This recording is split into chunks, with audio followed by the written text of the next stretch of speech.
even know if this is our intro music. This came on the podcast machine that I got. Is this a stock noise or someone else's? I don't know. We'll find out. Stephen R. Covey once said, "Most people do not listen with the intent to understand. They listen with the intent to reply." We have something to say worth listening to. This is Real Talk. Real Talk. The podcast. Telling the story and lessons learned of industry leaders, entrepreneurs, professional athletes, and the movers and shakers of the business world. Have you been told no? Have you been told that you can't do it? Have you been told that you'll never get to the next level? That noise. Yeah, we said it. We're telling you you can do it, and you can get to the next level. If others have done it, so can you. Real Talk. This is Real Talk, the podcast. And this is your host, Mason.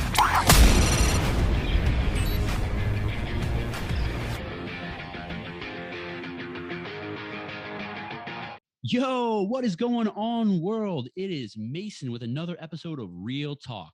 Today, we are joined by a young woman who made the decision to take control of her own life and has not succeeded, but thrived. Our guest today is Chelsea Riffe. She's a mindset and manifestation coach, a mentor, meditation instructor, and an overall badass. She's also the host of her own podcast called In My Non-Expert Opinion. Please welcome today, Chelsea. Hey, oh my gosh, thank you for that amazing intro. I'm so excited to be here. No, thank you. The pleasure is all mine. So you're coming to us live internationally here from Germany?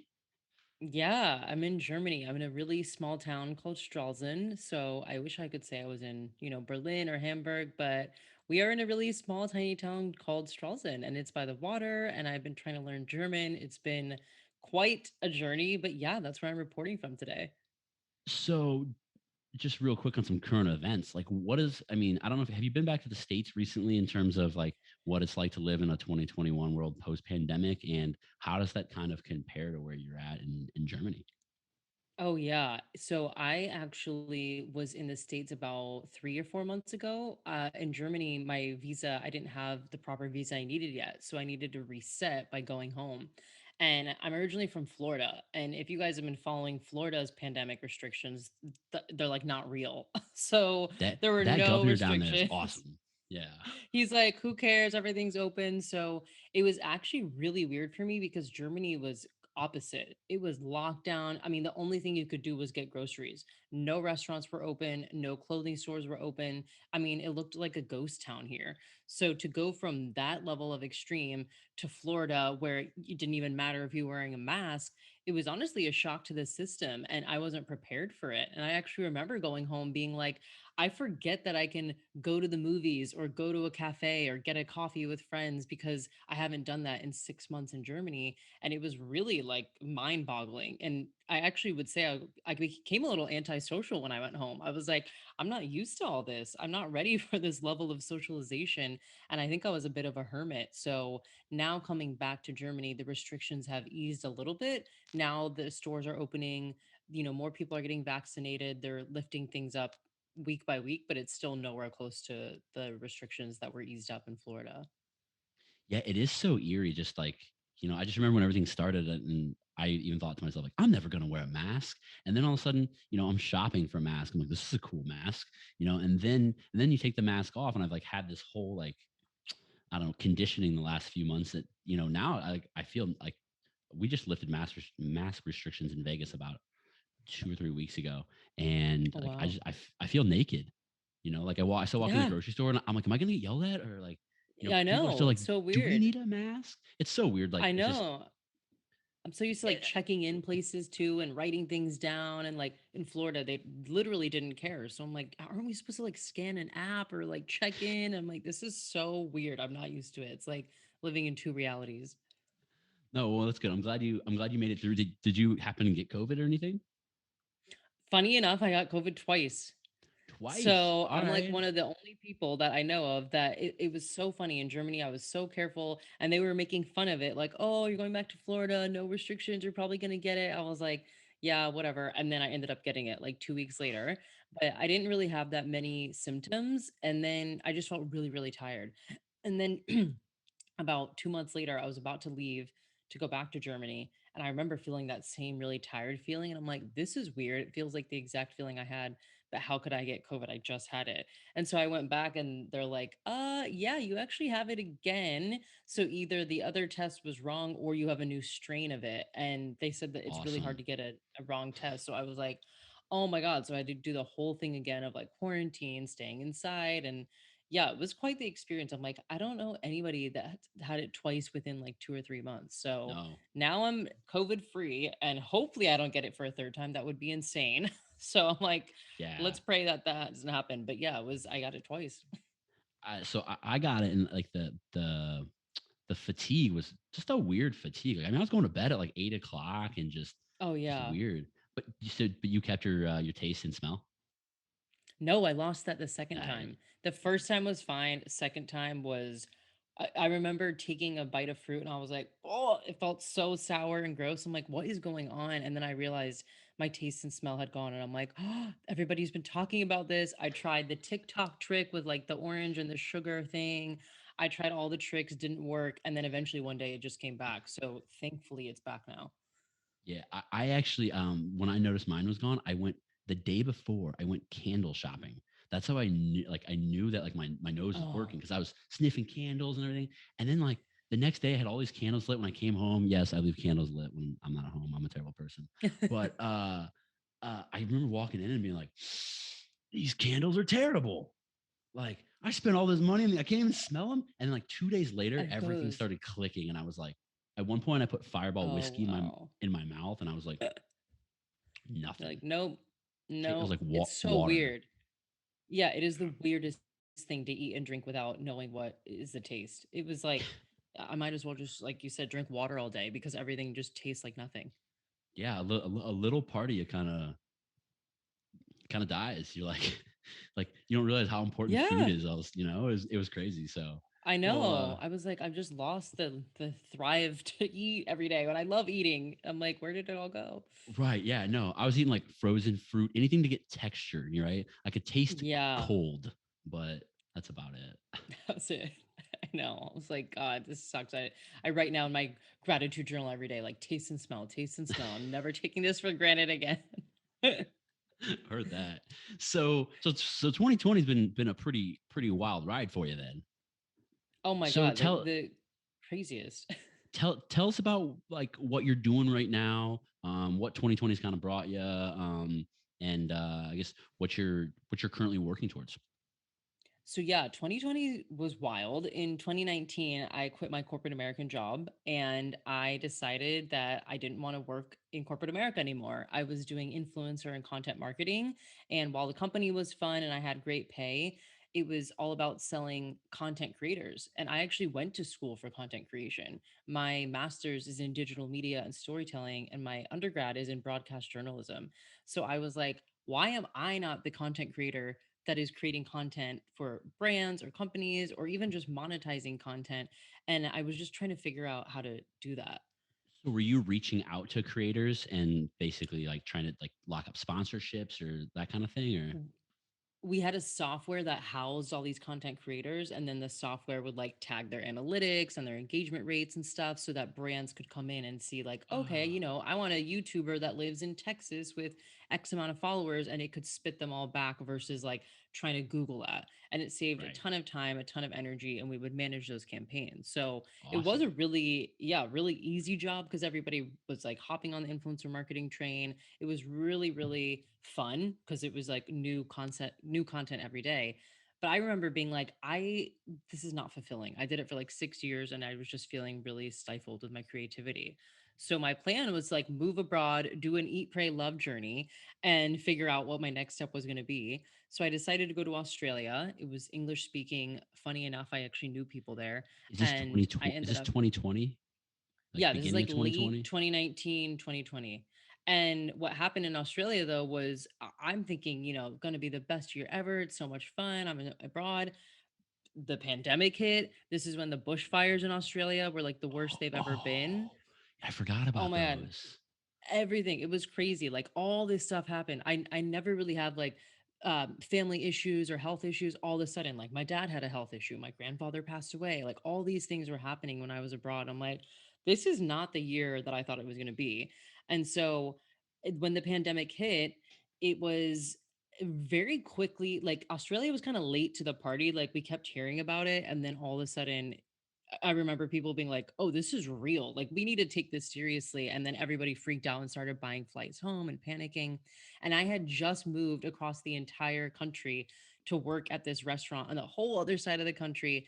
And the next day that I got there, they're like, "Oh, we actually shut down. Like, we can't run our business." So I'm like, I just spent so much money to get out here. This was like what I was banking on for the next 3 months. I can't just fly back and forth between I don't have anywhere to go. I just left my apartment and Plus, like everything. the mental commitment of just going abroad, right? Yes, I was like, "Oh my god, how did this happen?" So I ended up nannying for accommodation because that was like the only thing I could do. I was like, oh, "Okay, I have a place to stay. They're giving me some income from groceries. This is the best I can do." Oh, because by the way, flights home were $10,000. What? So flying back to Florida was like not really an option. The minimum was $10,000. What's So a I mean, what's how I like was a looking at normal my flight? Like $1,500 or like something? yeah, like 1,500 max. Like my flight over there was like 600, 700. So $10,000.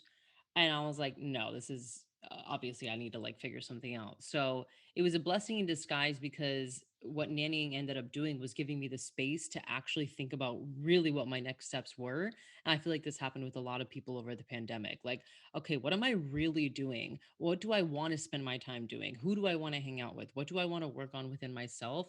And I had so much free time during that whole period that I was like, this is the space that I've been needing to carve out what my next step in life was. So I had already been doing the podcast that I have for like 3 years, and that podcast I kept doing it every week. I mean, you can literally hear me talk about this whole experience of me living in hostels, living abroad in Australia because I documented everything. And it was interesting because now I listen back, I'm like, podcasting is so fun. It's like this audio diary of my life while I'm living it. But anyways, the creative direction really came during that space. And so that's when it came to me of like, Chelsea, you've been able to deal with a really extreme year and a lot of hardships and a lot of emotional ups and downs, but it hasn't rocked me. It hasn't phased me. And I feel like I'm a very optimistic person. And it kind of hit me one day during a meditation where I was like, I could teach people about all these tips and tricks that I've learned around mindset and reframing and the power of positive thinking. And so that's when it came to me like, this is what I'm going to do. So that's where the whole mindset coaching piece took off. I ended up developing a course. I ended up taking on private clients. And then slowly and surely, I built my business. So ever since last summer during the pandemic, working on my business is what I've been doing. And now I work full time for myself. And I've actually just opened up podcast coaching because, as you know, the power of podcasting is incredible. And I'm like, I want people to start podcasts and share their voice. And so that's something I've been doing recently. So yeah, 2020 was like crazily the worst year ever and also the best year ever. Very weird. When you're forced to change like that, though, I mean, that's where innovation happens, or like complete like dystopia happens, right? Um, I mean, it could have just as easily like spiraled out of control. Oh You yeah. could still be stuck there without a job. I mean, like you could be one of those people for the next 15 years that still is talking about 2020. Like you're like, oh, I'm still recovering from 2020. Like people are still talking about Yeah. 08. Like I'm still recovering from the Yeah. housing crash. I'm like, are you? Yeah, you're like, it's been a while, and it's so true because I always tell people this.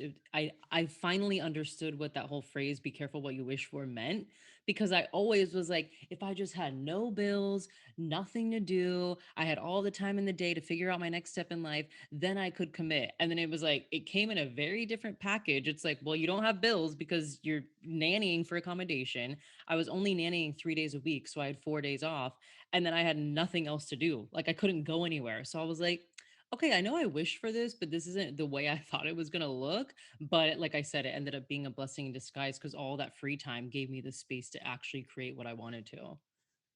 I think it's like you said, like I think it's a blessing in disguise in a way too of like the naivety of not knowing what you're getting yourself into.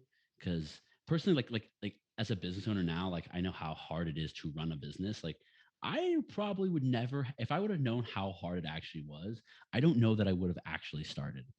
Like, Right. um, but not that I did it. I got through the learning phase, if you will, and I wouldn't trade it for anything in the world now. But um, you know, if I would have known how difficult it was, I probably would have been like, no. And I think even with like podcasting, like I was like, oh, this will be real easy, right? And then all of a sudden you're like, Yeah. there's some real work that goes into this, But if you figure it out, I think it's a pillar to stand on. And if you don't figure it out, well, you're just another statistic. Right. I always thought that with business. I was like, to your point, I had that very like beginner rose colored glasses on where I also was so isolated. It's like I wasn't really seeing everything that was going on. You have to remember, I was in Australia with no friends, with living inside this house that I wasn't talking to anybody. I was nannying, I was talking to Hanging out babies with all kids all day. day, yeah, like Yeah. Like, I was like, I really have no other option but to do this. And then it's like once I started getting into it more and more and like learning about things and business models and this and that and expenses, I was like, whoa, this is a lot of things that like, that it will come, but then to actually just be in it and like, oh, you really have to take care of business. It's like, okay, we're in it for real. And I think I always knew if this fails, I can just go back to what I was doing. And I think that's really important for people to know. I think we tend to jump to worst case, like, I'm going to be living on the streets. I'm going to be living like, oh my God, I'm going to have no job. And it's like, well, actually, you can just use the skill set you had before. I knew if I failed, I could just go right back to software sales or technology or broadcasting. Like, I wouldn't just be out on the streets tap dancing for money. Like, I have a skill set yeah, that I can actually use. And so that's what drove me. And podcasting, same thing. Like, I was like, oh, it has to be so easy. You just hit record, done, edit a few things, throw it up. And then after like 3 episodes, I was like, I don't think anybody knows the time commitment that goes into podcasting, which is why I started coaching on it because people don't understand how much goes into it. yeah. I mean, you're just like, oh, I watched an episode of Joe Rogan. He sits there, he talks. You get yourself a Jamie, right? And guests just show up, topics just pop up, like, and you just if you fill empty space, right? That's what happens. No, Yeah. it's a thousand moving parts all day long, like, but it's fun, right? I mean, Oh, it's so fun. And it turns so around quick. yeah, I and Like, where did you see a pivot from where like you kind of were podcasting for yourself and a smaller audience to you all of a sudden you're like, my audience is growing. There's some real growth here because I've seen you've had what over 50,000 downloads or something like that. yeah, I've had 50,000 downloads and I've had some really huge guests on that. Sometimes I'm even shocked. I'm like, how did I get this person on? And it goes back to like that beginner's mindset of like, I can't fail if I just try. And so I think when I started, it was definitely a hobby. It was like, I lived in Chicago when I started it. So I was like, I'm just going to interview all these cool people in Chicago. It was all about like health and wellness. And I probably did that for a year. And then I remember starting to speak about my own life to fill in episodes where I didn't have a guest.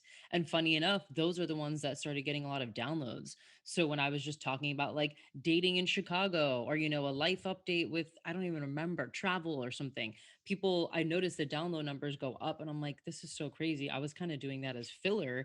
And then I would have my mom on and then my sister, and people were like, oh, those were the best episodes. So I started to realize I can pivot my content too. I don't have to keep talking about health and wellness.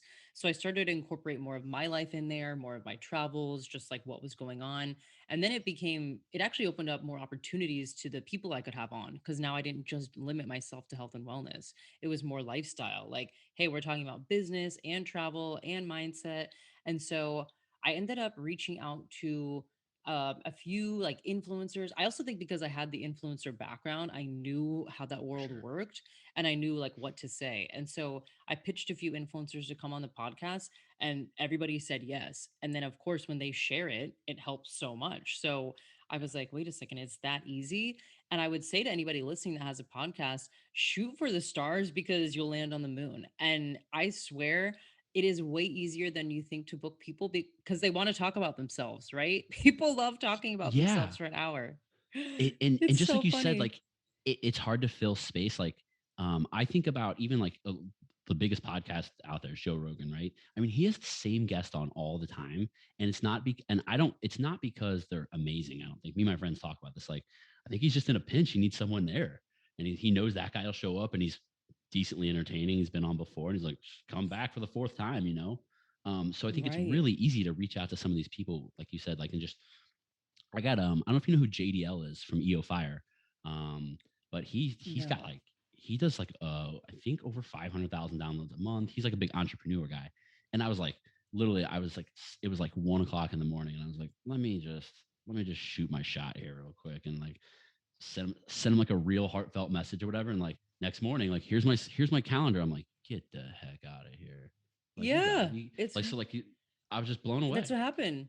I was like, "Oh, what?" Exactly. People like, "Sure, let's do it. Yep, here's my link. Let's go on your calendar." I'm like, "Wow." So that actually gave me a lot of confidence to then keep going with the podcast because like you said, it is a time commitment that I don't think people realize.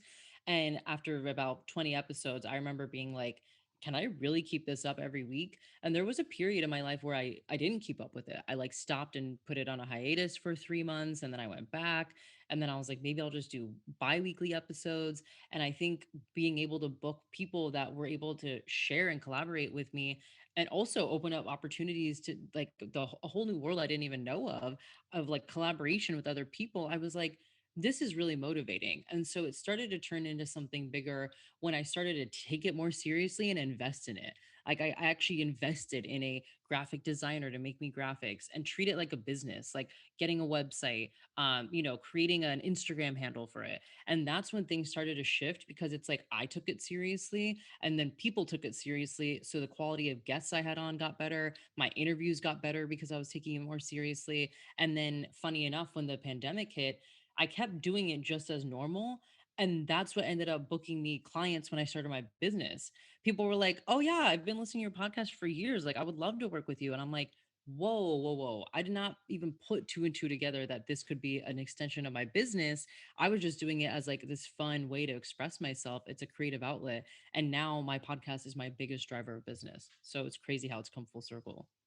No, I mean, that's amazing. And I think too, like with a podcast, at least, like once you get that initial momentum kind of rolling, like as long as you can keep the ball rolling, I think it's relatively, I don't want to say simple, but you're not going to face a lot of the same hurdles that you faced, prior.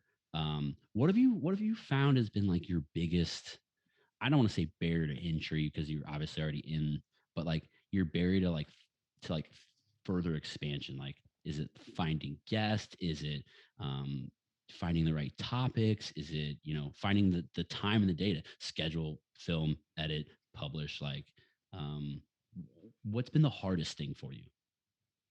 The hardest thing, there were probably two. The first one was editing, and that's because I just hated to sit down and edit, even though I have the skill. And I was like, I can't do this anymore. And so eventually I just outsourced that. So now I have an editor, and thank God because it saves me so much time. But that was the biggest thing in the beginning where I was like, oh my God, the editing takes forever. And then I have to like pick an audio clip that I want to put in the marketing materials. And then I have to promote it. And then it's like you do all this stuff. And then all of a sudden you're back to the next week recording a whole new episode. So that was very, very hard for me. It was like the turnaround of how quick you had to turn everything around just to do it all over again. And then I would say recently, something that's been harder that I didn't think would be as hard is actually coordinating podcast swaps or like being a guest on the people that I have on. So like when I have an influencer on, if they have a podcast or not even an influencer, just someone on being like, oh, let's coordinate a podcast swap. There's this weird energy exchange where it's like, no, like I'm not doing that, or I don't do podcast swaps, or I'm booked out till the end of December. I'm like, oh, I don't know why it's really easy to book guests, but it's actually harder to be a guest on their platform. And that's been really interesting to see because it's something I've been dealing with for the last year.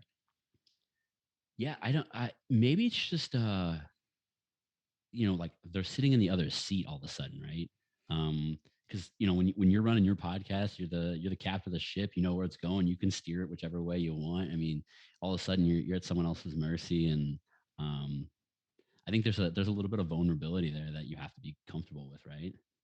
Yeah. And I mean, I really was thinking about this. I'm like, I never take things personal. I'm like, I know it's not me and my message.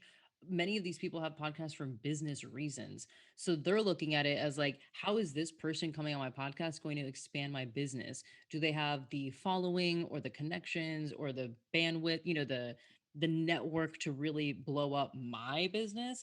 And I think once I looked at it that way of like, this isn't personal. It's not like they're like, oh no, I don't want Chelsea on. It's like, well, maybe I could use that time better coordinating with a Joe Rogan type of person who's going to really blow up my podcast and give me that exposure that I need. And that's when I realized it's not me, it's business. Yeah, and I think certain people are gonna say, "Hey, like I like this person. I'll give them a shot," and that's what you're looking for. But yeah, you're not gonna land whale after whale after whale after whale. Like it's just Right. at a certain point you will. But Yeah, exactly. at a certain point, I think like I imagine Joe has like an inbox full of people who are like, "Hey, can I be on your podcast?" Like they're probably not looking for anybody, which would be Right, so nice. exactly. Yeah. And to So your point, when you, oh, sorry, when you like, no, I no, was just you going know, to say, you go ahead. when you do like kind of shoot your shot and you do have a really good interview, and this is why I think it's so important to learn the art of like interviewing and storytelling, which is why I love coaching now on it, because that's my background. When you can make that connection with the guests, then they want to keep in touch with you. And I learned that when I would have these guests on, even if they were big influencers or celebrities or whatever, they're still a human. And so asking the right questions and like really kind of, making it a memorable interview, those were the people that I kept in touch with that eventually had me on their podcast. And I was like, I always like to like look back and analyze like what did I do differently, or like why did that one work out? And it's like because we had a really good conversation. I didn't just treat them as another guest that was like, here's all the questions I want to ask, boom, boom, boom, bye, have a nice day. It was like, no, I really want you to tell your story and get it out there. And those connections have paid off because I have been guests on their podcast, and those podcast appearances have resulted in business. And I'm like, it always comes back to the connection that we made from podcasting. So it sounds like that's like kind of probably one of like the biggest secrets that you've kind of found.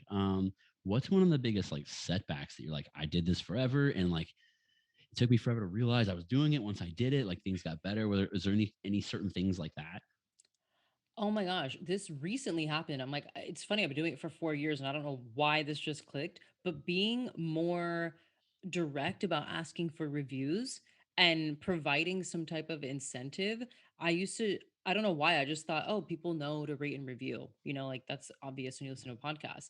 And then I just started saying, like, hey, don't forget to rate, review, and subscribe, rate, review, and subscribe. That's like the, the tagline of every podcaster is like rate, review, and subscribe. If you're And watching or listening, rate, review, and yeah. exactly. I was like, I want to make shirts that just say that because it's like everybody says it.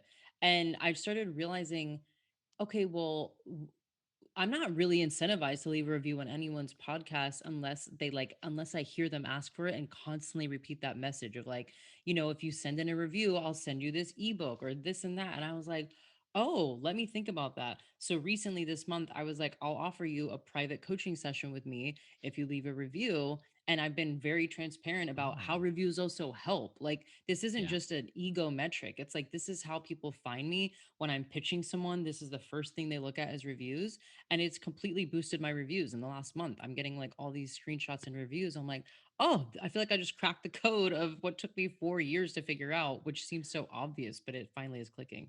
I feel like it's kind of like it's like upper level sales. Like what I have to teach some of my guys is like you have to ask for the sale.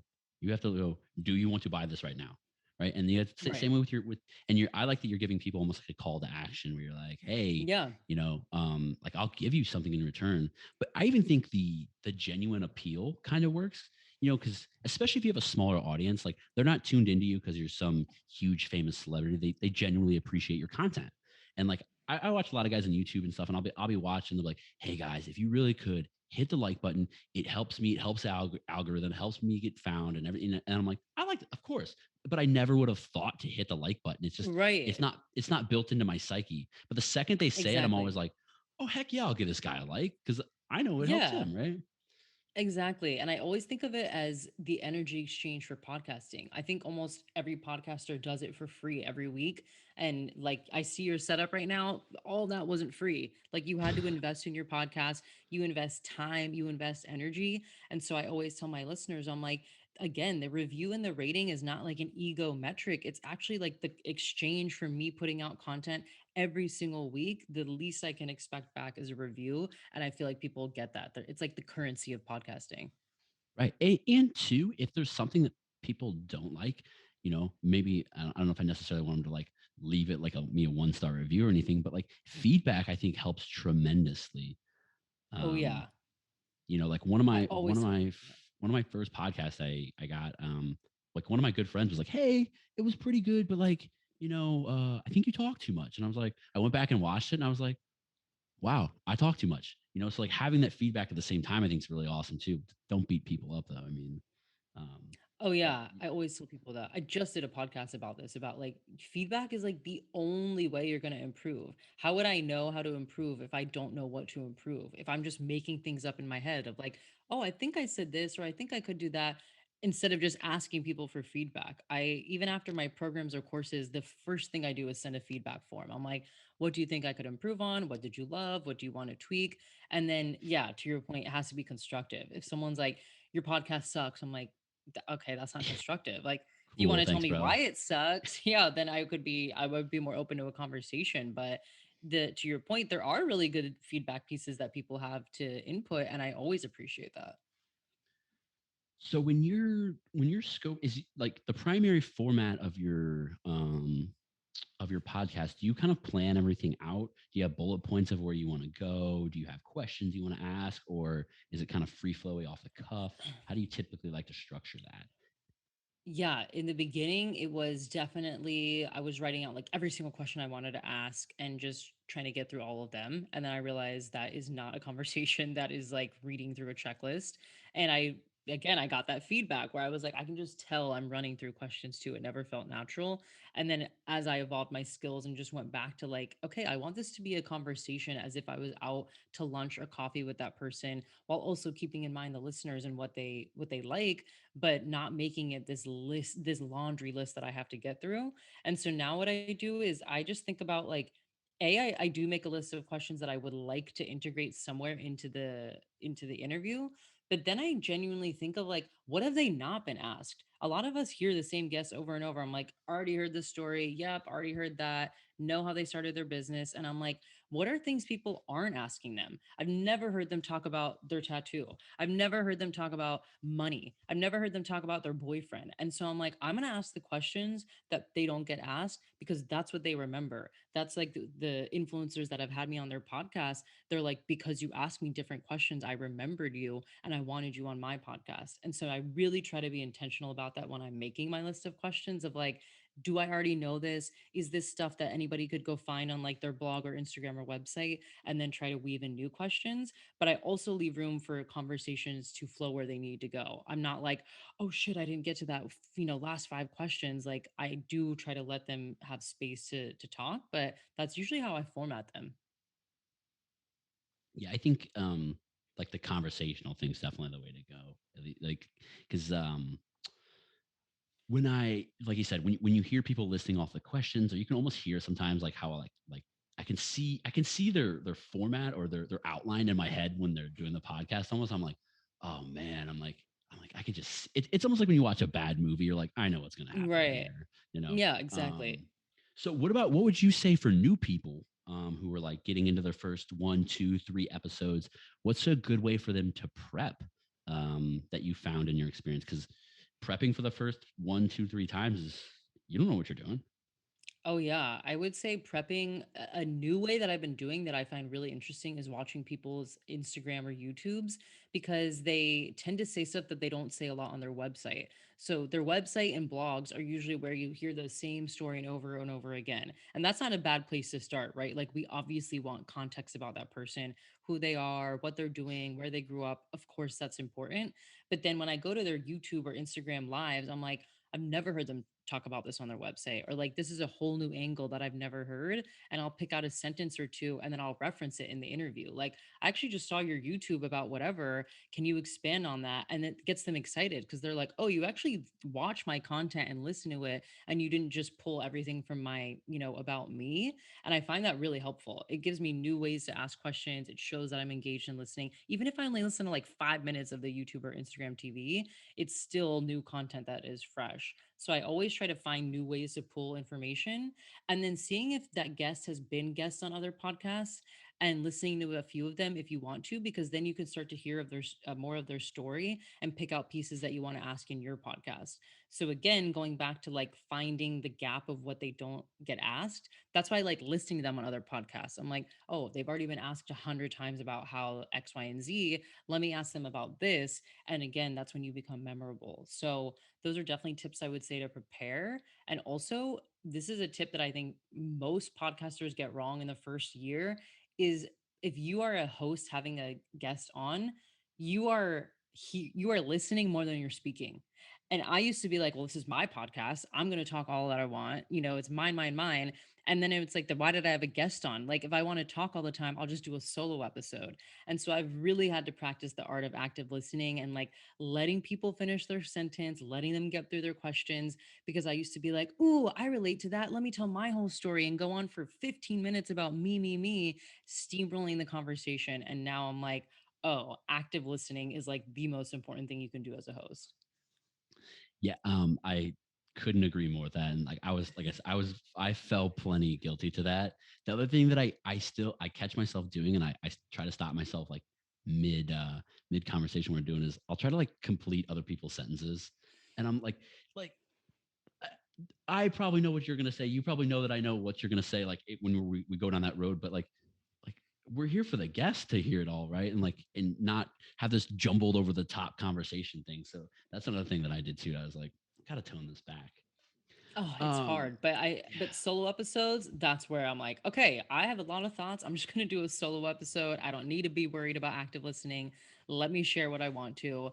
And that's been really amazing so that I don't feel stifled. Or I even reference the episode like, hey, remember when I had that guest on and we talked about this? I'm going to expand on it and here's like my thoughts, because then it feels like I still have my space to talk. And you actually just brought up a good point of finishing other people's sentences when you're asking a question too. I find it helps to not answer their question with your question. So here's an example. Like, say you're like, instead of asking someone, so tell us about how you got healthy. Did you start drinking juice in the morning and then you started working out and meditating and then, going to sleep earlier? right.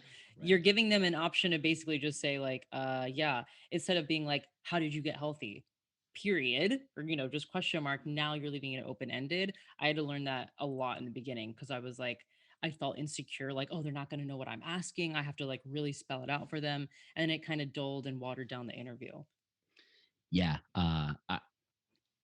The one thing that I'm trying to like actively do is like cut out some of the detail, right? Like I don't like when I ask a question or even when I give an answer, they don't need to know every last little thing. It's not like they're an industry expert that works for me and we're completing a task together. It's just a Right. conversation, and I don't need to explain to them, exactly the science behind whatever it is we're talking about. And so keeping it concise to where that people don't get bored with your explanations.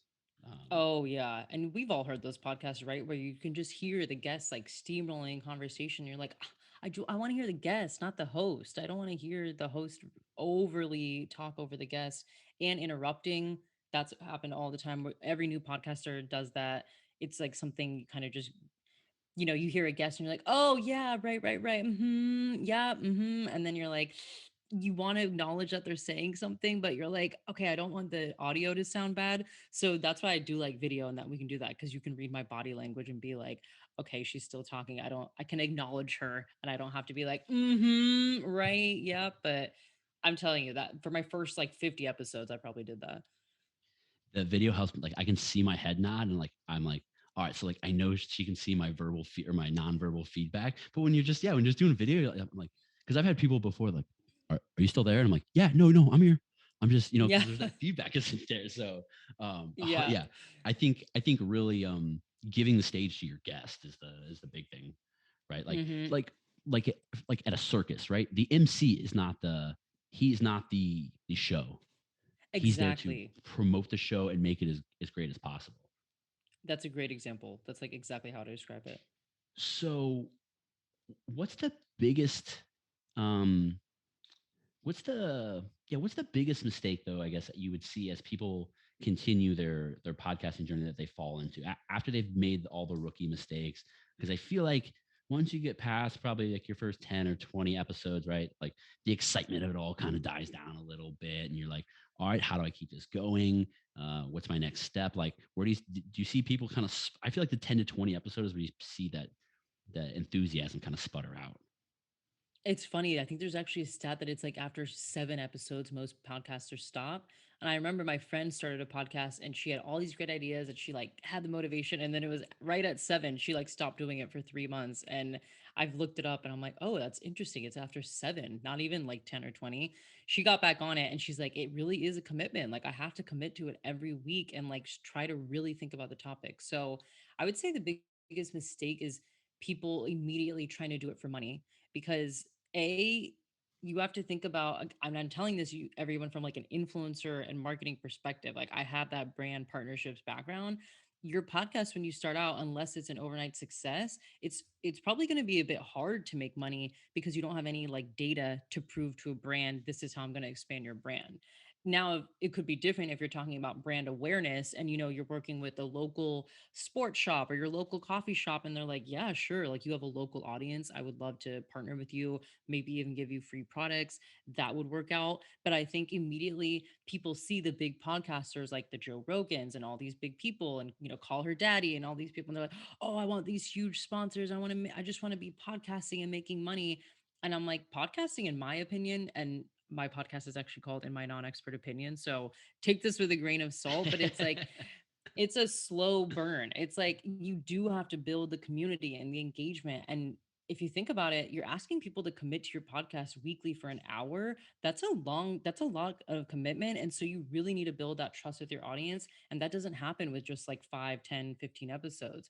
I really had to build trust with certain podcasters because of the innovative content or the questions they would ask or how they were so consistent. And that's when I could tell, oh, they're committed. I'm going to keep listening. And then you could tell, okay, then they could get brand partnerships and things like that. But I think when you go into it off the bat of like, I'm going to podcast to make money, you lose what the intention really is. Yeah, because I think the light at the end there's light at the end of the tunnel, but it's pretty far down the tunnel. So like you'll be unmotivated so quick. And it's funny just to touch on that where you said your friend brought up the stat about how it was 7 podcasts. My friend did the same thing, and I think he said it was 9 podcasts.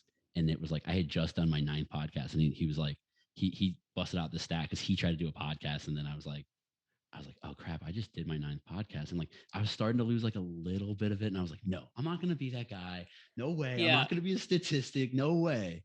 But yeah, Yeah. because you lose a little bit of that gusto. Yeah. I think if you also have topics, if you topics and people that you know you want to talk to, and that's why I say like shoot for the stars and get excited. Like holy shit, I could interview my favorite author or celebrity. It's like that kept me excited. Like I get to sit down and talk with someone for an hour for free that I don't know in any other platform or setting I would be able to do. That really motivated me. And that's why I think when I did that early on, I think like my 14th episode is when I booked a really really big guest, and that kept me going. And there was also something else I was going to say about the motivation piece. Totally trailed off. We'll get back to it. It'll come back. Yeah. No, and the other cool thing I think is, especially I think 2020's kind of brought us this is it's kind of normalized Zoom or video conferencing in general, right? Like I feel like before, if you saw like a podcast on Zoom or whatever, you're like, okay, like they usually do it live, or that person's in another part of the country, or they're getting ready to get on a plane. It's okay for this 1 or 2 episodes. And then there was full podcasts that were kind of like this, and it was like, what are you cheap or something? You can't like fly your guest out. And then all of a sudden the pandemic happened. Everyone's doing like Zoom calls. And everyone's like, oh, this is just how it is, Mm-hmm. like, so I thought that was a really cool transition that we're seeing. Oh yeah, I Um, love it. It opened the gateway for more people to get into podcasting. And here's another opinion that might not be popular, but I think the whole idea that like podcasting is saturated is an excuse. Like you could say Italian restaurants are saturated. It's like you go down the street and there's one Italian restaurant, then you turn the corner and there's another, but you go to one for their pizza, one for their meatballs, one for the ambiance, like you don't just say, "Oh, this restaurant's like loaded with Italian or this neighborhood's loaded with Italian restaurants." I think the same thing with podcasting. And again, going back to why people get into it, some people get into it way too early to be like, I just want to be a big famous podcaster. And it's like, think about the people that you're helping that you don't even know because they might not tell you. But I've had people tell me like years later, like, you don't even understand, your podcast saved my life. Like, if you didn't put out this content every week, I don't know what I would have done. You got me through the darkest periods. And I'm like, really? Like, wow, that's insane. But if I would have only based my success metrics on a brand sponsorship or the celebrity that I had on or whatever, then it ruins the magic that happens when you just focus on like, well, there's listeners I'm truly helping every single week just by putting content out there. And I think that's what also motivated me, was the feedback. Yeah. And it sounds like you have a pretty wide range of content, but it's still kind of focalized in the same direction. I know one thing that I've kind of seen or ran into a little bit is people get a little scattered. Like someone's talking health and fitness one day, and then the next day they're talking about law, and the next day they're talking about business, and then they're talking about like celebrity like profiles and stuff. And I'm just like, okay, like I get you don't necessarily need to have like a straight and narrow niche, but you kind of need to have a general direction, I think. So I see a lot of people just run a little wild with content sometimes, which I don't know personally. I like to listen to a specific person, like knowing what I'm gonna get out of it. Yeah.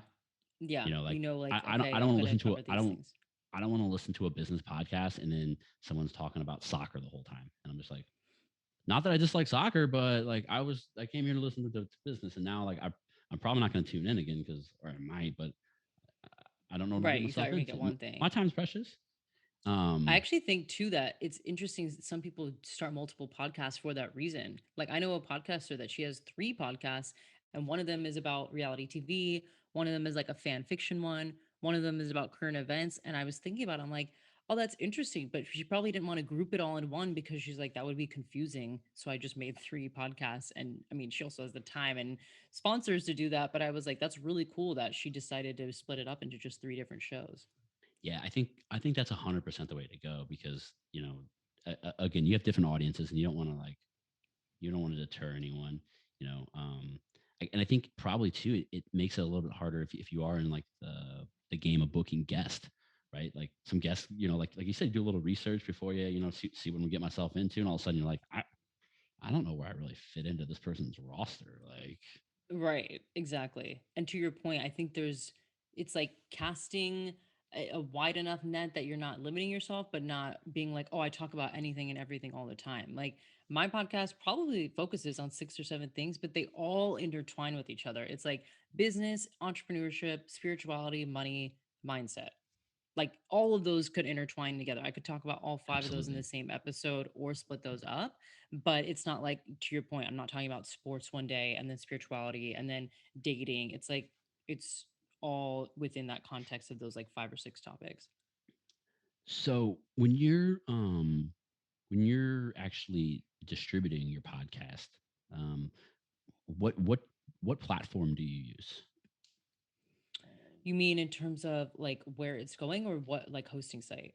Yeah, what hosting site? I'm sorry. I use Libsyn. Okay, I've heard them, and you like it. How long have you been with them? I mean, would you Yeah, recommend it I've to been other with people? them 100%. I've been with them since the very beginning. And actually, I got really lucky with my editor. I found him in a Facebook group. Hot tip, if anybody is like getting into podcasting, I found most of my resources from Facebook groups of just asking around and putting questions out there. And my editor was like a professional sound engineer, and he was giving me all the best tips of like the platforms and the microphones and all these things. So he told me about Libsyn, and they have amazing customer service. And I've been with them the whole entire time I've had my podcast. Sweet. So you upload your files to there, and then you can just basically click all the different platforms you want to distribute to. It's pretty simple.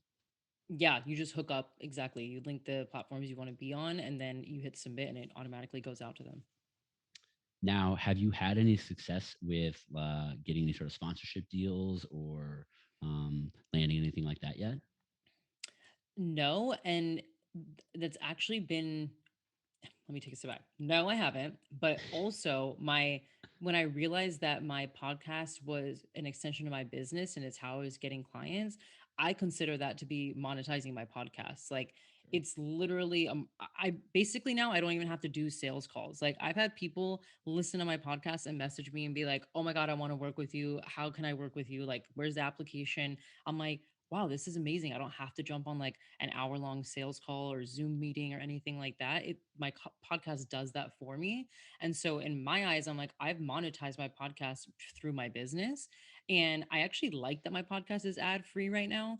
And I don't want to just be taking on brands just to make money when I am making more money than I probably would from a brand sponsorship deal for my business. So now that I've put two and two together, I'm like, I don't really know that I would take on brand sponsorships unless it was like a really, really good one and it outweighed the quality of like, I don't know, any other, small brand partnerships. Cause Yeah. again, I used to work in influencer marketing and I've seen people that just take on any deal just to make a few bucks and then it sounds so inauthentic to the content. And I'm like, I don't know that I would risk the quality, especially now I've done 120 episodes ad free. It's like I'm monetizing it through my business. So, like I said, it would have to be a really big brand or really meaningful brand to work with.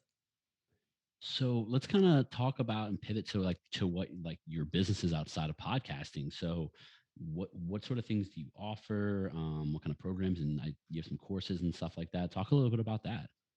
Yeah. So like I said last year, I just realized mindset was something that people were struggling with. It was never business strategy or anything like that. It was always like mindset that would get in the way. So I started coaching privately on mindset. So I just opened up my waitlist for that. So my mindset coaching is opening again in the fall. And that is the way to work with me one on one, where we really help you identify like what patterns are coming up, what thought patterns are coming up. So doubt, imposter syndrome, insecurity, feeling behind, paralyzed by perfection. Those are all things I help people work with, and we develop an action plan to move forward. And then podcast coaching is open right now, which I love. And it's exactly like basically we just kind of did a whole podcast coaching session, but this is exactly what I help clients with, which is There's your so value, fun. people. Yeah, exactly. It's so much fun because it's not just about the tech stuff. It's not just about getting the right microphone.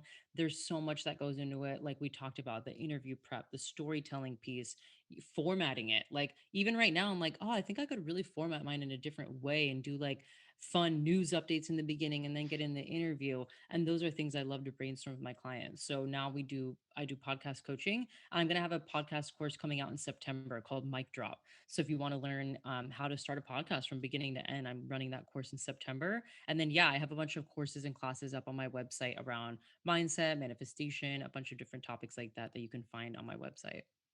Wow, that's pretty cool. So and then you've developed all this content yourself, obviously, I'm guessing, right?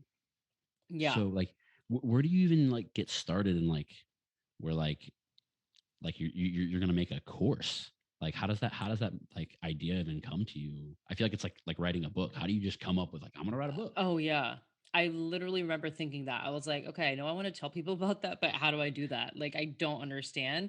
And so what's funny is I took a course on how to create a course. So that was helpful because it was like, oh, I get it. But yeah, so I took that course and it was nice to understand the foundations of building and understanding what to put into a course. And then eventually I hired a business mentor and coach. So this year I've worked with someone that's really helped me develop my business in a different way of like, yeah, you don't only need to do courses. There's other things you can do too. You can have digital products, you could do audio experiences, you could do group programs, you can do in-person retreats. And that's been really helpful to see how to open up new opportunities in my business. So yeah, I've developed the content myself, but I haven't formatted it all myself. I've definitely had help with people jumping in, whether that's a mentor or a course or a freelancer that helps me build my business. So that's how I learned. But I think that's just a testament to your entrepreneurship. Like a real entrepreneur knows like when to ask for help. Like a big component of it is figuring it out and doing it yourself. But another component is also like, okay, someone's already built this building before. Maybe I could ask them how to build it. Like I don't have to build it the exact same Exactly. way, but it's good to have some structural foundation there. Oh, 100%. I remember thinking like I started outlining my course and I'm like, I don't even know what I'm doing. Actually, now I'm thinking about it, way before my business started, I was teaching yoga and meditation, and my friend was a nutritionist. And we're like, we should do a course. You'll teach the nutrition, and I'll teach the movement. And we actually met every single week. We were putting videos together. We outlined what it would be, the cost, who we were going to market to, thinking that we were doing the right thing. And then we went to launch it, and we're like, we don't know what we're doing. Like, how is this being formatted? Like, what platform do people come on? How do they meet with us? How do they book with us? Like, we did not think through that. And I feel like we spent so many hours trying to put this course together. I'm like, we don't know what we're doing. We need to ask for help. And so that's why I learned the hard way. Like, maybe next time I'll ask somebody who's been down that road before, and then I can build it a bit quicker and more structurally than just hoping for the best and seeing what happens. No, I mean, but again, just back to the entrepreneurship, like learning from your past mistakes. You're gonna make them, whether you're Oh, podcasting or running a 100%. business. Like A the the the million the, percent. the key is not to make the same mistake twice, right? Mm-hmm. That's where you start really kicking yourself in the butt. Yeah, and it's like again going back to like, okay, so what? The course didn't go as planned. Now I'm going to learn and do it better next time, and just constantly tweaking and improving. And going back to what we talked about, feedback. Every time I do a course, I'm like, what was your feedback? Did you like the call times? Did you like the platform? What did you think of the content? Because I can't improve it if I don't have feedback, and that's why I actually love feedback. What's your favorite part? Like, because you got multifaceted parts of your business. So, what's your favorite part to do? Is it the coaching, or is it the actual, like, for me, I like actually doing the work. I like I like doing the editing. I like setting up my set. I like moving the lights around. Like that for me is the really fun part. Like the podcast part, like this is fun. Don't get me wrong, but like I'm a little techie, so I like that stuff. Yeah, What's I love your that stuff. what's your what's your thing? I think for me, everything out of my business I do, the top two things that I love are the podcast itself. Like I love recording the podcast and doing the interviews because again, I'm like, I cannot think of any other platform where you get to talk to people free for an hour and pick their brain like whatever you want to ask them. So that's my favorite part. And then the actual one on one coaching, because I've done a lot of group programs and I love them, but I'm like, I know I can help people so much when we're focused individually on them. And I can really laser in on like what their patterns are and where I can help them and how to move forward. Where in group programs, while I still love them, there's not that same element. It's more vague and general of like, hey, we're all moving through this step this week. Then we're all moving through this step next week, where when I work one on one with people, it's like I'm focusing just on what you need. And that's where I see the biggest transformation. So I love my private coaching the best. Now, do you find a lot of commonality when you're doing your one-on-one coaching? Do you find a lot of commonalities as far as like what people are struggling with, and like what Oh, are the yeah. most common ones? Oh, yeah. I would say the most common right now are imposter syndrome. A lot of people get started. They're so excited to launch their course or the podcast or whatever. And then they're like, oh my God, I feel like an imposter. I feel like everyone's going to catch me and I don't know what I'm doing or I'm not good enough. Who am I to be launching this? That is, I would say that's actually like the number one thing. Yeah, no, and that's a real thing. I mean, I think about that like running my business every day, and I mean, I've been running businesses for like a decade, and I'm still Yeah. like I hope no one finds out that like I don't really know what I'm doing. I mean, I know what I'm doing, but like, Yeah. because Yeah. it's all relative to yourself too, and you think the chatter outside is so much louder than it is. I was like that. What you're saying has ran through my head a bunch of times where I'm like, what do I know about podcasting? I'm not a podcast. Like, I'm not a host. Like, I've never been to journalism Right. school. What do I know about I've never been to film school. I don't even know how to work a camera. Right. Like, who am I? But then, like, as you like sit down and get into it, like I've never once had a person like message me and be like, "Who the hell do you think you are being a podcaster?" Yeah. And like, and I feel like Exactly. that. I feel like that's the thoughts that we have in our head. Like, all of a sudden, you're gonna get all these Yeah. text messages from your mom being like, "How dare you go on there and talk about inspirational stuff? You're not inspirational." Like, that doesn't happen, but That that's what doesn't plays off in happen. our head, right? Oh my God. For me, it used to be like, I used to just think about people from high school or like exes that would be listening. I was like, oh my God, Sally from high school. Oh, she's going to be listening to this podcast. I can't do it. Oh my God, my ex is going to listen. I can't do it. And I'm like, What? It's funny because the whole time I'm using that ex example, my ex actually reached out one day and was like, "I'm really proud of your podcast. It's amazing." I'm like, "This is so funny that I like had this idea of what my ex would say, and then here he is like congratulating me on how great it is." So it's funny. We make up stories, and what ends up happening is the opposite. People actually love to see what you're doing, love to see you thriving, love to see you in your element, and it's quite inspiring. I'm sure you've inspired people to start their own podcast. Maybe we'll find out, you know.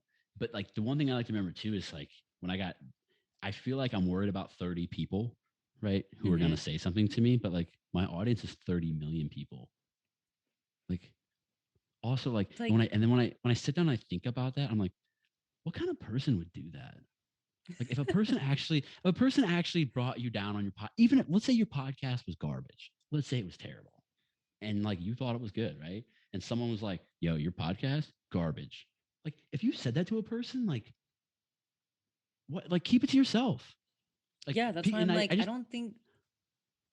I don't think we attract people that say that, right? It's like I would hope that by the content I'm putting out and the intention and effort and integrity I put in my podcast, I don't think that I would attract a bunch of people that are going to leave me horrible reviews and be like, your podcast is the worst thing I've ever listened to. It's like, really? I don't think so. right. But again, and still like a daily thing. Like I still think about it. And I'm like, what do you like? Get that thought out of there. So yeah, Oh I can yeah. 100% relate to that for sure. Oh Um, yeah.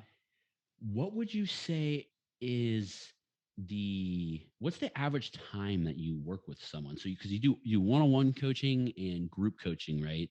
Mhm. It's terms of mindset and getting all that right. Like so, I mean, is it like a one-time thing? Is it a month? Is it a year? How does that work? Yeah, so for my one-on-one mindset coaching, that's 6 months. It used to be I used to offer one-off calls or 1 month, and I'm like, it's actually a disservice. We're not going to get anything done in 1 month or one 90-minute call. It's like I truly am like I could make more money probably doing that, but I'm like it's a disservice. Like you're not I would rather you spend that I would rather you save and work with me for 6 months than just buy a bunch of one-off calls because that's not going to get you anywhere. So, yeah, my mindset coaching is 6 months. And then my podcast coaching is 4 to 5 months. And I say 4 to 5 because some people work quicker than others. Like one girl's about to launch her podcast a month in, and one girl is like just starting an interview 2 months in. So that one really depends on like the pace and what you want to do with your launch. So that one we work together for about 4 to 5 months. And then my group programs vary. So sometimes they're 6 weeks, sometimes they're 3 days, like they're workshops or intensive type of things. And I kind of just listen to my energy. And I think that's the biggest business lesson I've learned is like I don't need to do things the way everybody's been doing them. I don't need to always be launching a 3 or 6 month program or a 90-day accelerator because that's all I saw for so long. I'm like, if I want to launch a 2 hour masterclass and they're going to get the same value as working with me for like 8 weeks, I'm going to deliver a really awesome 2 hour masterclass. So now I always change those up. So yeah, it does depend on where my energy is and what I'm teaching about. The one thing that I like, kind of when you talk about your courses and stuff, is there's not like a mystique and a veil behind it. I feel like a lot of people, you could watch a Facebook video or any sort of promotion for it, and like, I still don't know what they do.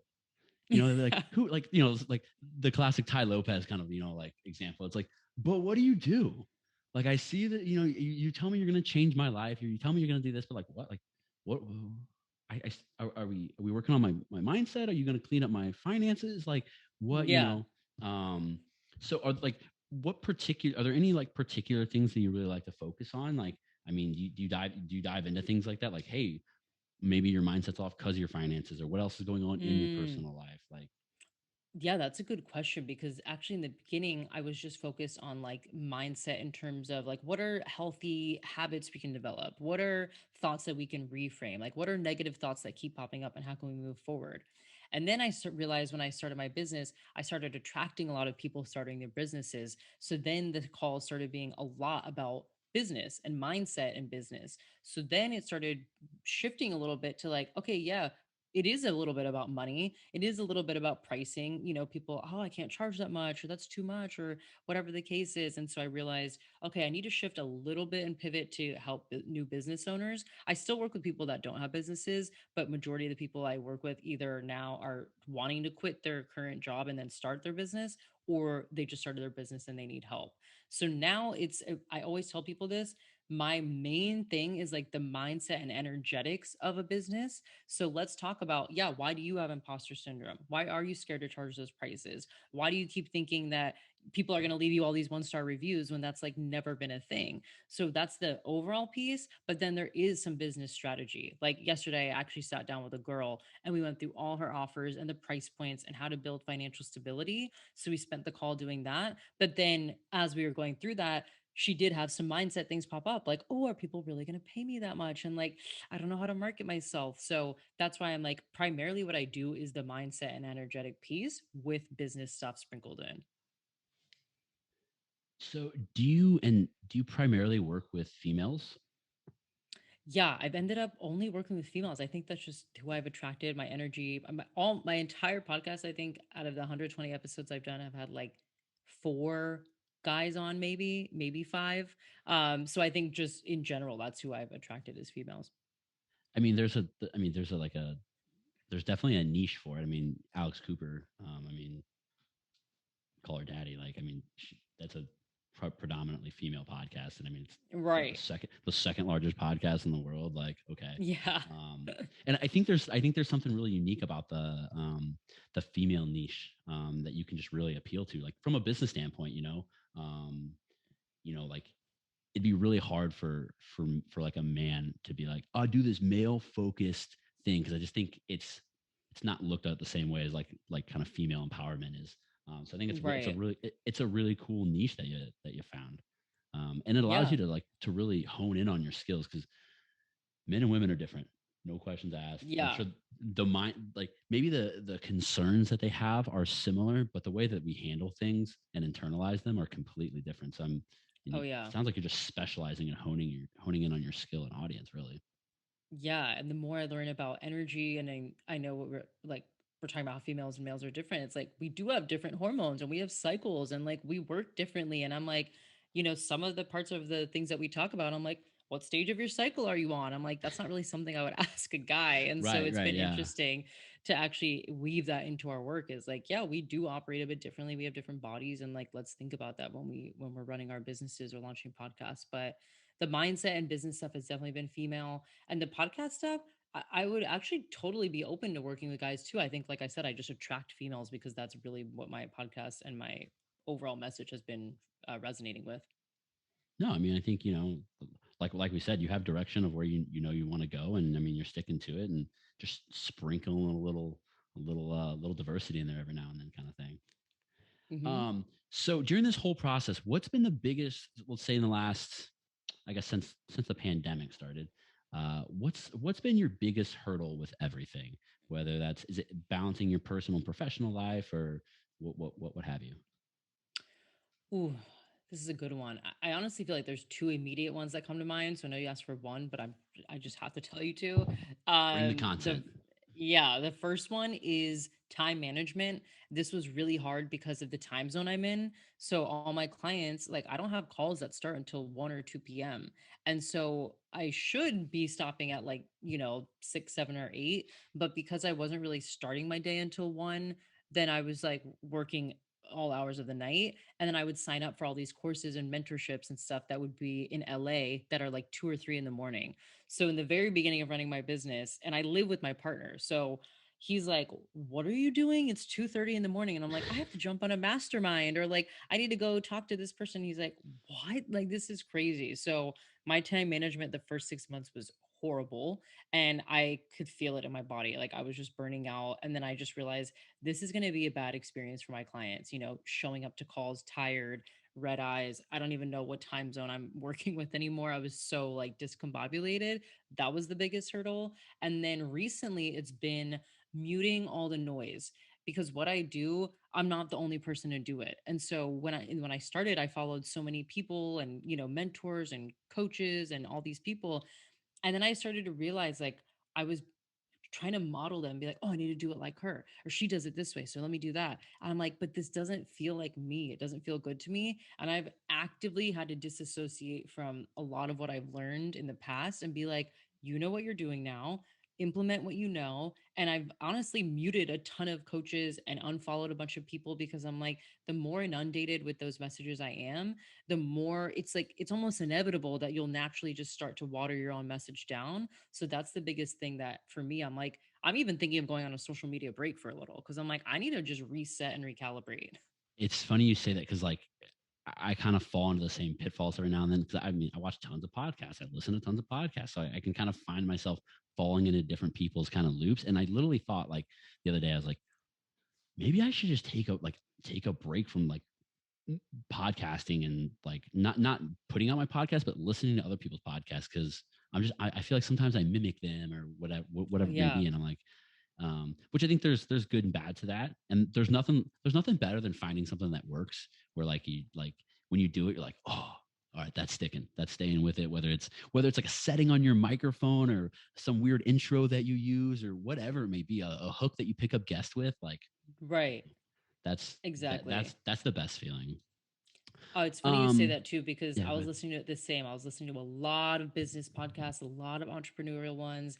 And I just remember being like, I am overloaded with information.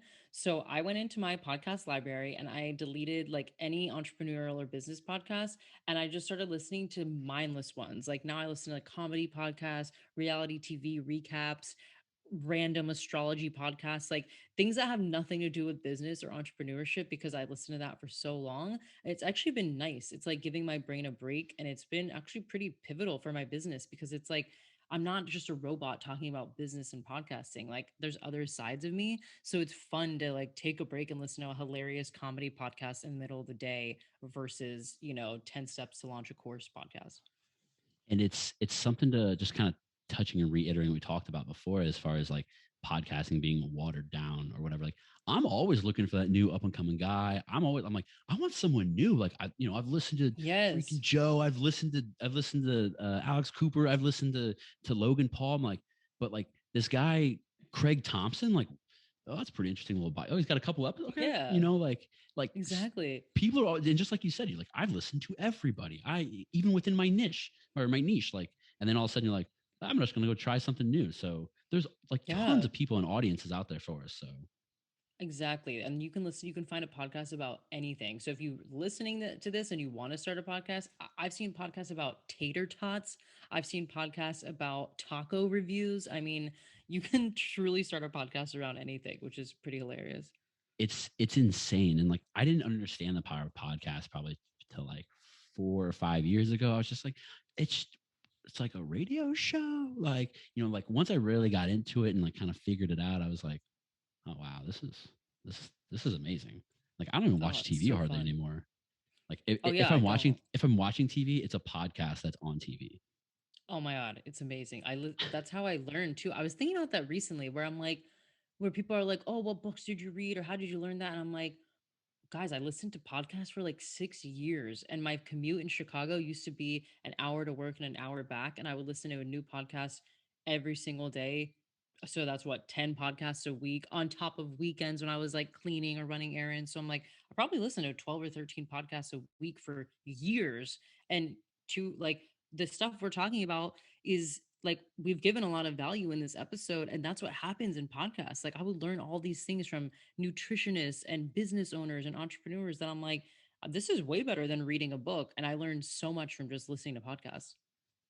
Yeah, and now I listen to podcasts differently. I'm more so watching as a host. I'm like, how are they structuring that? How are they changing their Hmm. camera angles? Oh, they're sliding a sponsor in here. Oh, I like the way they're talking here. Oh, that's a good, I'm like, I'm looking at formatting and setup now as much as I'm looking at content. So Yes. it's fun to take a whole new angle at it. And that's where um, it's weird like well, I'll be like watching it with someone or like listening to it. I'm like, did you hear how they articulated that? And someone's like, I don't care, dude. I don't care. I'm like, okay, well, you're Oh missing my God, out. I was the same. I remember this is so specific, but I remember Tim Ferriss would do his intro and then he had this intro sound that then it switched into the interview. I can do an intro and then have a little sound and go to the interview. So that was really interesting. Yeah. So do you watch a lot of Tim Ferriss though? I used to, but like I said recently, I've like actively been disassociating from like so much of that because I'm like, I really need to clear my mind. But I used to be a big fan. No, that's awesome. I think that's a good strategy to have. And when you go back, you'll have so much available content. You're like, oh my gosh, like you kind of forget about someone you kind of like for a little bit. And you're like, 12 new episodes. You're like, my week is set. Like I know what I'm doing. Like I like when a new like anytime that I get that opportunity, I'm like, oh, like no one's gonna hear from me for a week. Yes, So it's amazing. um so moving forward with all of your with your coaching and your podcast, like what do you really want to see happen? What do you really want to see develop? What's your goal? Like do you have an end game? Uh what's a perfect system look like for you? I think like if I could cast my biggest vision, it would definitely when once things start opening up would be to start doing like in-person podcast experiences. Like I would love to go on a podcast tour even around Europe that I'm here. I'm like I would love that would be amazing to be able to like connect with people, but not even just podcasting, to do in-person experiences with people and actually rent out a conference room or a stadium or whatever and have like a huge group of people that I can serve instead of just on Zoom or, one on one. I would love to be able to do that. Run retreats. I think that would be so much fun to like run a retreat in Bali or Costa Rica and just like bring people there and just have the best time ever. That's like on my radar for the next 5 years. And then have you ever heard of The Big Chill? I The Big don't Chill. think so. It was this guy that started this like meditation movement, and he like Oprah caught his attention and she like brought him on to do something with her, and he blew up. And what it is like he does these events that are massive, that are just meditation events, and people just go to these events to learn how to meditate and connect. And I'm like, this is not groundbreaking, but like he did it, and it worked. And I'm like, oh my god, it's really cool to see people innovate new ways of like group experiences and bringing people together. So that's what I would love to do, is not just like a conference where you come hear me speak. I want it to be an experience where it's like, yeah, let's all do something together, whether that is meditating or dancing or whatever the case is. That he was a big inspiration. His name is Jesse something, but I remember watching him unfold and watching his business take off. I was like, that's really cool and innovative, and I would love to do that. I think like Tony Robbins kind of does some stuff like that, right? Where it's you Yeah, he go to does like a those like location. events. Yeah, yeah. But yeah, I mean that's a super cool kind of game plan and path you have.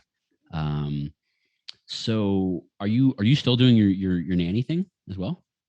No, that stopped right after, I think last year in July. I ended up staying in Australia for a month after my nanny job. And then I actually, going back to like beginner's mindset, I think I was so naive that I didn't think that my first course launch would go so well, but it ended up going really well. I had like 20 signups with my first course, and it netted out a really good profit for me. So I was able to live off that money. And then I signed private clients, which is my highest ticket offer. And so I was able to support myself pretty early on for my business. But that's not to say without its pitfalls, right? Like I have credit cards, I have a safety net, like I have things that obviously I wasn't just like profitable off the bat, but I was really lucky in that it gave me the confidence to be like, oh, I actually can support myself in my business. So yeah, I've been running my business since last July.